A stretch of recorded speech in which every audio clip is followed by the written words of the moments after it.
बड़ी खबर मिल रही है कि केंद्रीय मंत्री गिरिराज सिंह ने अब ये मांग उठाई है कि बिहार के मदरसों का भी सर्वे होना चाहिए। उन्होंने कहा कि आज जरूरत है कि बिहार में भी सीमावर्ती इलाके में, चाहे वो नेपाल के बॉर्डर की सीमा हो, बांग्लादेश के बॉर्डर की सीमा हो या बंगाल से जुड़ी हुई सीमा हो, सभी सीमाओं पर मदरसों की जांच होनी चाहिए, मस्जिदों की भी जांच होनी चाहिए। कौन लोग उनमें रह रहे हैं, वो क्या कर रहे हैं, क्या भारत के खिलाफ कर रहे हैं या भारत के पक्ष में कर रहे हैं, इसकी समीक्षा होनी चाहिए। आज जरूरत है बिहार में भी सीमावर्ती इलाके में, चाहे वो नेपाल के बॉर्डर की सीमा हो, चाहे बांग्लादेश बॉर्डर की सीमा हो, चाहे बंगाल से जुड़ा हुआ सीमा हो, सारे सीमा पर मदरसों की जांच होनी चाहिए, मस्जिदों की जांच होनी चाहिए। कौन लोग उसमें रह रहे हैं। चंदन उगाएंगे तो चोर आएंगे, बेच नहीं सकते, ये सोचकर आप चिंतित हो क्या? अगर 130 करोड़ में चंदन उगाने वाले आपको सिखाएं तो क्या कर रहे हैं, भारत के खिलाफ कर रहे हैं या भारत के पक्ष में कर रहे हैं, इसकी समीक्षा होनी चाहिए। बिहार में भी सीमावर्ती इलाके में, चाहे वो नेपाल के बॉर्डर की सीमा हो, चाहे बांग्लादेश बॉर्डर की सीमा हो, चाहे बंगाल से जुड़ा हुआ सीमा हो, सारे सीमा पर मदरसों की जांच होनी चाहिए, मस्जिदों की जांच होनी चाहिए। कौन लोग उसमें रह रहे हैं, क्या कर रहे हैं, भारत के खिलाफ कर रहे हैं या भारत के पक्ष में कर रहे हैं, इसकी समीक्षा होनी चाहिए। तो आप सुन रहे थे केंद्रीय मंत्री गिरिराज सिंह को। गिरिराज सिंह ने यह मांग उठाई है कि जो भी सीमावर्ती इलाके हैं जहां बिहार की सरहद मिलती है, चाहे वो नेपाल वाला बॉर्डर हो, बांग्लादेश का बॉर्डर हो, बंगाल का बॉर्डर हो, उन सीमावर्ती क्षेत्रों में जो मदरसे चल रहे हैं उनकी जांच होनी चाहिए, मस्जिदों की जांच होनी चाहिए। उनमें जो लोग रह रहे हैं वो क्या कर रहे हैं, वो लोग कहां से आए हैं, भारत के पक्ष में काम कर रहे हैं कि भारत के विरोध में काम कर रहे हैं, इस बात की जांच होनी चाहिए, एक सर्वे होना चाहिए। ये मांग उठाई है गिरिराज सिंह ने।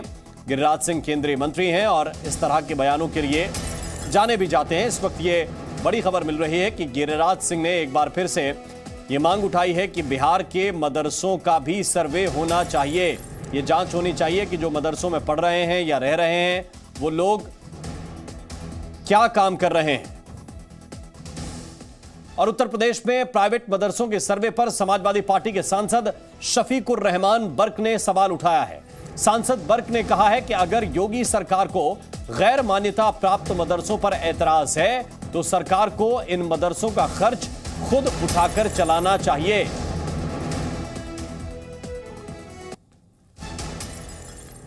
हिंदुस्तान में तालीम की कमी है और मुसलमानों में ख़ास तौर से, तो इसलिए मुसलमान इस वक्त बहुत परेशान हाल है, इक़्तिसादी एतबार से बहुत कमज़ोर है।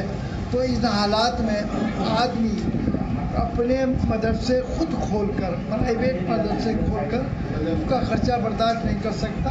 हम अगर गवर्नमेंट इसमें जांच करा रही है तो मैं कहूँगा योगी जी से कि वो इनका खर्चा गवर्नमेंट की तरफ से दे दे, तो इन्हें कोई ज़रूरत नहीं है बाहर से पैसा लेने।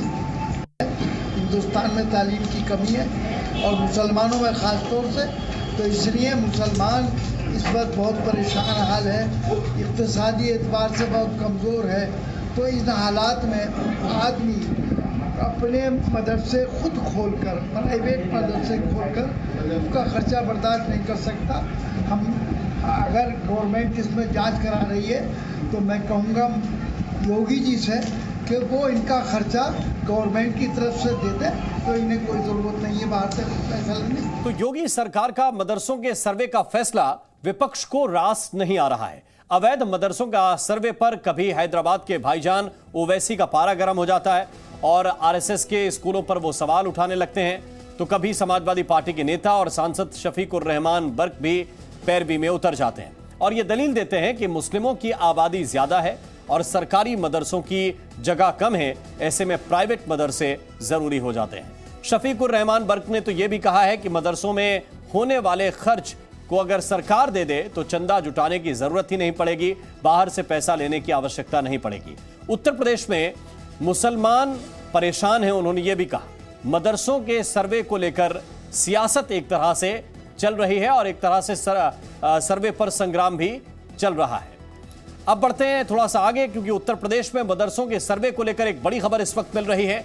खबर यह है कि उत्तर प्रदेश के अल्पसंख्यक मंत्री का समाजवादी पार्टी पर निशाना। उन्होंने कहा है कि बेवजह की राजनीति करने से बाज आना चाहिए समाजवादी पार्टी को। ऐसे पॉलिटिकल स्टंट से कोई फायदा होने वाला नहीं है। यह उत्तर प्रदेश के अल्पसंख्यक मंत्री का बयान आया है कि ऐसे पॉलिटिकल स्टंट करने से आपको कोई फायदा नहीं होने वाला।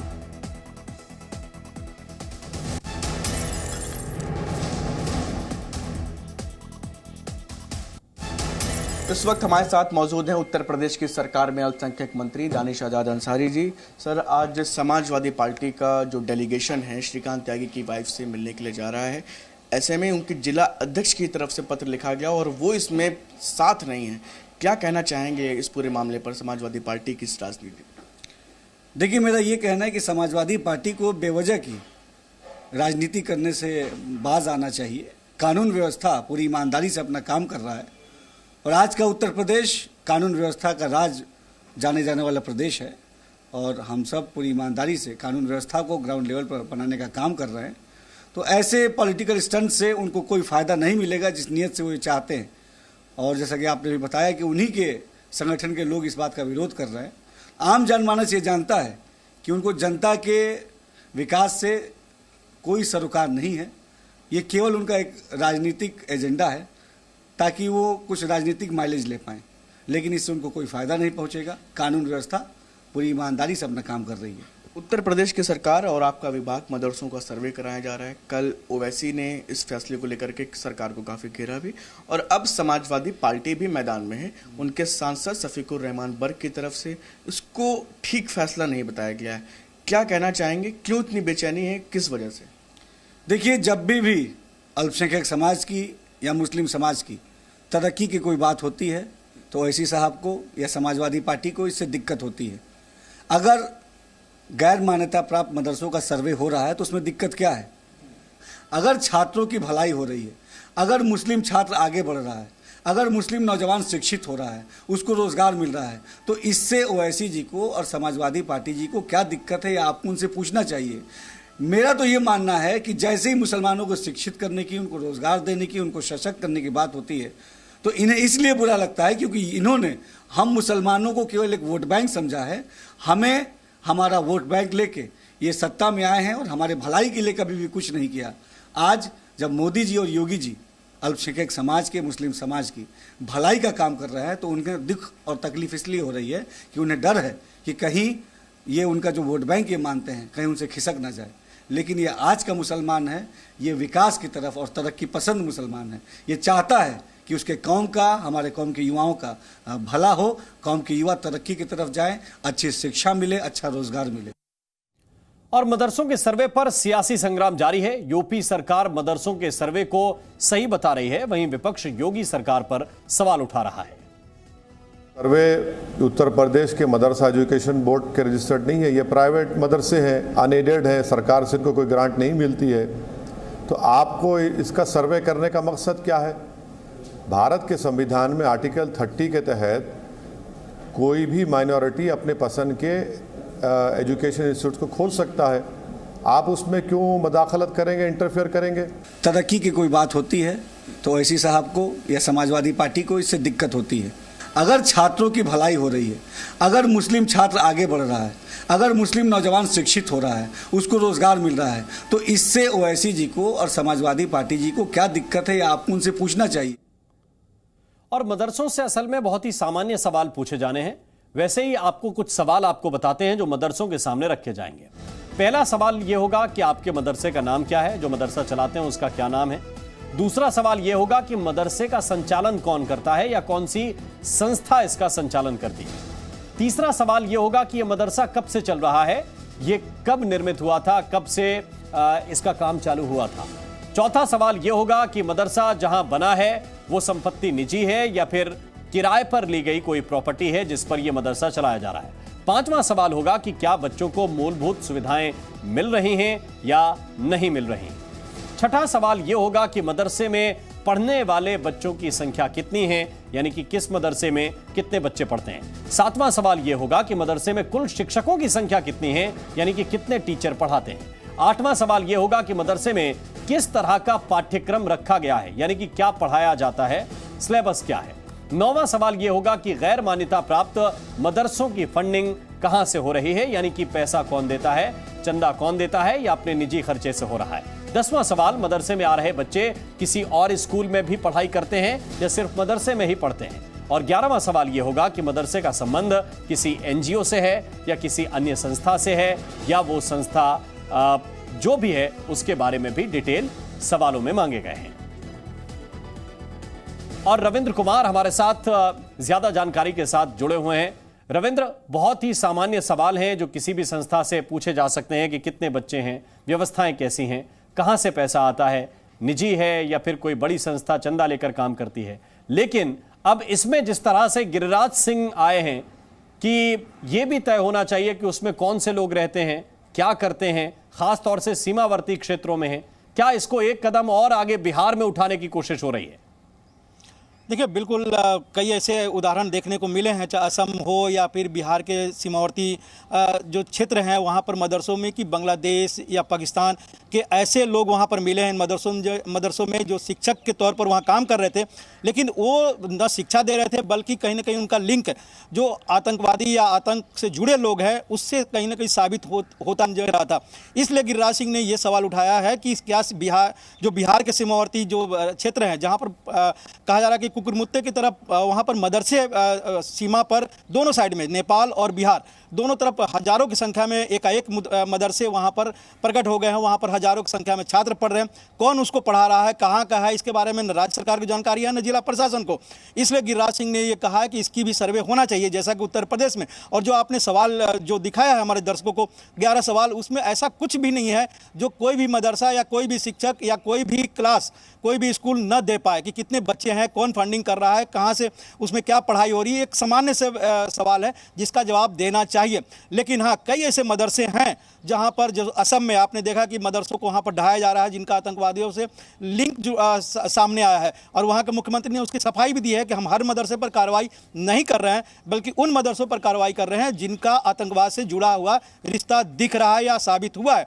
तो यूपी हो या फिर असम हो या फिर बिहार हो या देश के दूसरे क्षेत्रों में अगर मदरसों से संबंधित सवाल पूछे जाते हैं, सर्वे कराए जाते हैं, तो अगर उन मदरसों में कोई गड़बड़ी नहीं हो रही है तो उनको उसका जवाब देना चाहिए। और हर मदरसा अगर भारत का है, उसमें भारतीय लोग रहते हैं, भारत की शिक्षा प्रणाली उसमें काम कर रही है, तो उसका जवाब देने में उनको परेशानी क्यों। और लेकिन परेशानी ओवैसी जैसे लोगों को है जो हर चीज़ पर सवाल उठाते हैं, ये बीजेपी के नेताओं का कहना है।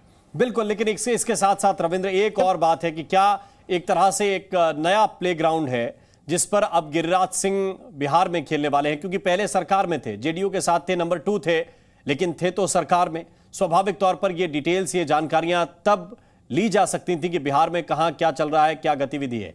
क्या एक तरह का जेडीयू को, आरजेडी को भी एक नया पलटवार का मौका मिलेगा कि आपकी राजनीति का तरीका सिर्फ यही है कि आप प्रश्न चिन्ह मदरसों पर उठाते हैं, बाकी चीजों पर नहीं? देखिए, बिहार में थे, कम से कम गिरिराज सिंह के पुराने वक्तव्य देखिए तो वो सरकार में रहते हुए बिहार में इस तरह के वो सवाल उठाते थे। हाँ, बीजेपी इससे परहेज करती थी।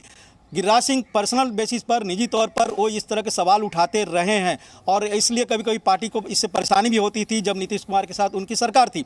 लेकिन बीजेपी या फिर बिहार में जो सरकार थी बीजेपी की सहयोगी के तौर पर, वहाँ से कोई मंत्री और ना ही कोई नेता इस पर सवाल उठाता रहा है।